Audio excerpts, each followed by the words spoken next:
so I was restored in Germany because my wife was a doctor, but I had a good friend who was a brilliant homeopathic doctor. So he cured me, and also my wife took interest in homeopathy, which is a 200-year-old German Vaidya tradition, you can say. No? Mm-hmm. And classical. So homeopathy comes from Germany? Yes, of course. Okay. It was created by Dr. Samuel Hahnemann in Saxonia. Okay. He became, in his age, he became the most famous doctor in Europe. I think it's quite popular in places like India, Nepal. I mean, at least I've heard about it, or I've been to a homeopathic doctor when I was a little kid. Yeah, there are still very good homeopaths in India, and also some in Germany. But of course, after the invention of antibiotics, and especially after allopathy developed all these surgery skills, it retreated in the background. But, I have been treated mostly with homeopathy, and I also learned it myself. I'm practicing this for the past 40 years, and you need experience for this. You need a library, you need experience, and in Bhaktapur I had about 2,000 different remedies, and I had patients every other day. No? So, and it's completely different from Ayurvedic, right? Yes. Yeah. It is based, should we talk about homeopathy? It is based on this, on the old theory that you treat a symptom with a similar medicine. That means a medicine, a substance that creates that symptom. With the snake poison, if the person has these symptoms that the snake bite of a specific snake causes, or let's say one of the first remedies that Samuel Hahnemann worked with was quinine, which is the bark of a tropical tree that helps to suppress malaria, fever. Outbreaks, and that made him, if you eat it like that, it causes that fever, no? And or if you, so Arsenicum album was one of these remedies, first remedies. Arsenicum album, which is unfortunately found in the drinking water in the Terai at some places and in all over Bangladesh. It causes skin problems and burning sensations, and diarrhea, etc. So many bad symptoms. But if you give this as a homeopathic remedy, then it flushes these things out. So these homeopathic remedies are created like this, that you start with a little bit of substance, and this is dissolved in water, 1 liter of water. Then you take 1 drop of that water and put it in another 1 liter of water, and this is shaken, and this procedure goes on 30 times. So after 30 times, you get a substance called Arsenicum album C30. C30 means 10 times, 30 times, 100, etc. So there's not even one molecule of that substance in that water. This water, 2 or 3 drops are put into a little glass container which has milk sugar globules. So this is shaken so that every globule has a little bit of this message which is transmitted with the water. And these are very potent remedies. I can't tell you how this works. I just can tell you it does work.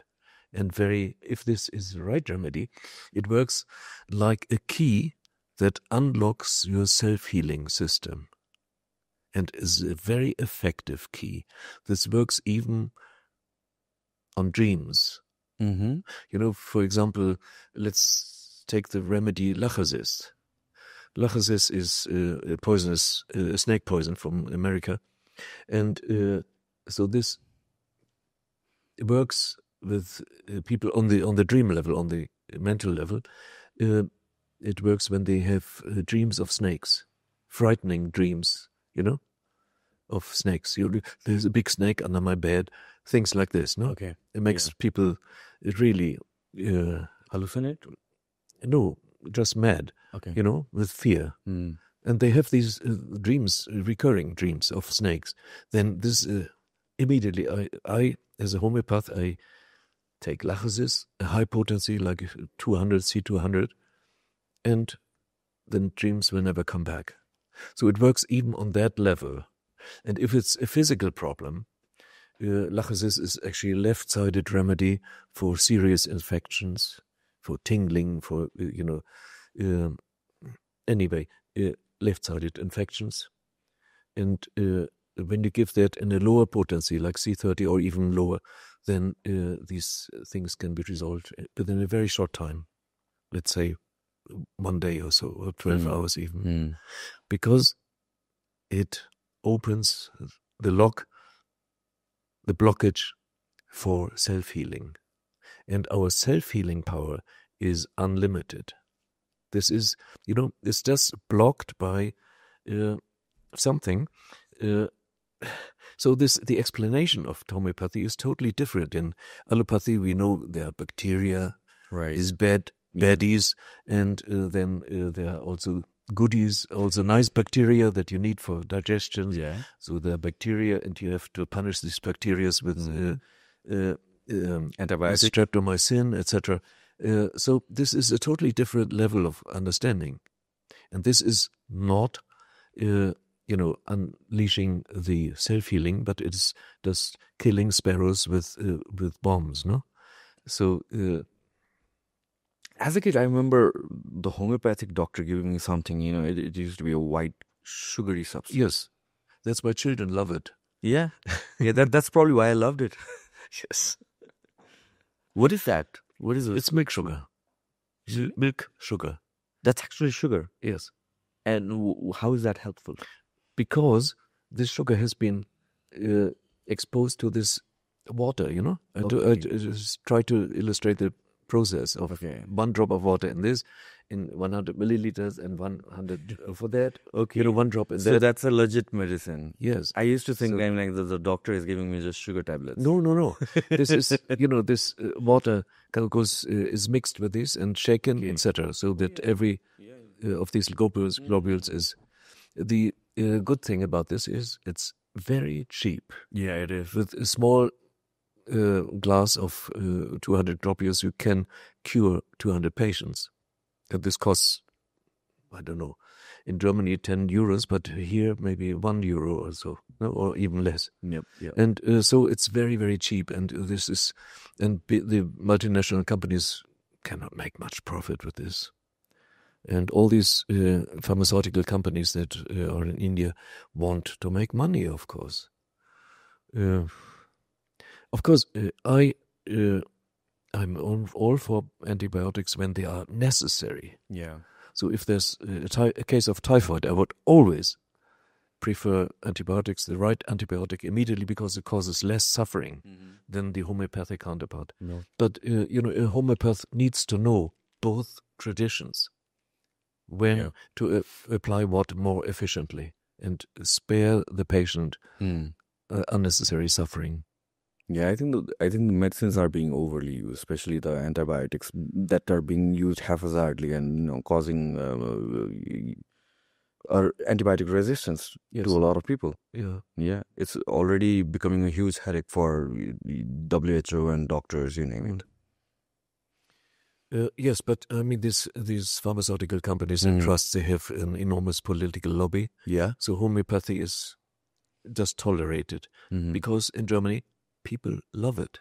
Okay. And so it's a huge thing in Germany. So the health insurance companies always keep the door open for homeopathy. Okay. Although the main political agenda is why homeopathy is all fake and so on, no?